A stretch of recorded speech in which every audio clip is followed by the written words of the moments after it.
ਇਹ ਉੱਤੇ ਸੀਨਾ ਵਾਜਦ ਸਾਹਿਬ ਨੇ ਤੇ ਹੇਠ ਮੇਰੇ ਪਿਆਰੇ ਪਾਕਿਸਤਾਨੀਓ ਇਹ ਸ਼ਹਬਾਜ਼ ਸ਼ਰੀਫ ਸਾਹਿਬ ਨੇ। ਉਹ ਕਹਿ ਰਹੀਆਂ ਨੇ ਕਿ ਜਾਨੂ ਮੈਂ ਜਾ ਰਹੀ ਹਾਂ ਤੇ ਤੁਸੀਂ ਵੀ ਆ ਜਾਓ, ਤਿਆਰੀ ਕਰ ਲਓ। ਤੇ ਇਧਰ ਵੀ 12 ਜਹਾਜ਼ ਇਹਨਾਂ ਨੇ ਹੁਣ ਖੜੇ ਕਰ ਲਏ ਨੇ ਕਿ ਸਾਡੀ ਜਿਹੜੀ ਸੀਨਾ ਵਾਜਦ ਇਹ ਤੇ ਨਸ ਗਈ ਹੈ ਤੇ ਅਸੀਂ ਕੀ ਕਰੀਏ। ਉਧਰ ਤੁਸੀਂ ਤੱਕੋ ਕਿ ਜਿਹੜਾ ਉਹਦੇ ਖਿਲਾਫ ਬਿਆਨ ਦੇ ਰਹੇ ਨੇ ਸੀਨਾ ਵਾਜਦ ਦੇ ਖਿਲਾਫ, ਇਹ ਜੀ ਪਾਕਿਸਤਾਨ ਦੀ ਦੁਸ਼ਮਣ ਸੀ। और उधर ये अपना पहले उन्होंने बड़े पैगाम तुरते होंगे कि सीना वाजिद जनाब पाकिस्तान का दौरा करें जी, आप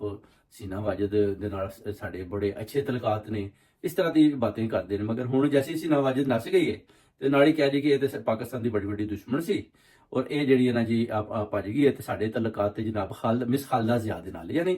पाकिस्तान की जी क्यादत है ना अभी वो भी फटाफट जनाब परछेटा मार के ना तो खालदा जिया दे नाल हो गई। उन्हें सीना वाजिद तो नस गई है तो चलो खालदा जिया नूं फड़ लैने आ ਤੇ ਸ਼ਹਬਾਜ਼ ਸ਼ਰੀਫ ਨੂੰ ਜਿਹੜੀ ਸੀ ਨਾ ਵਾਜਦ ਜਾਂਦੇ ਆ ਪੈਗਾਮ ਦੇ ਗਈ ਕਿ ਜਾਨੂ ਮੈਂ ਨੱਸ ਚੱਲੀ ਆ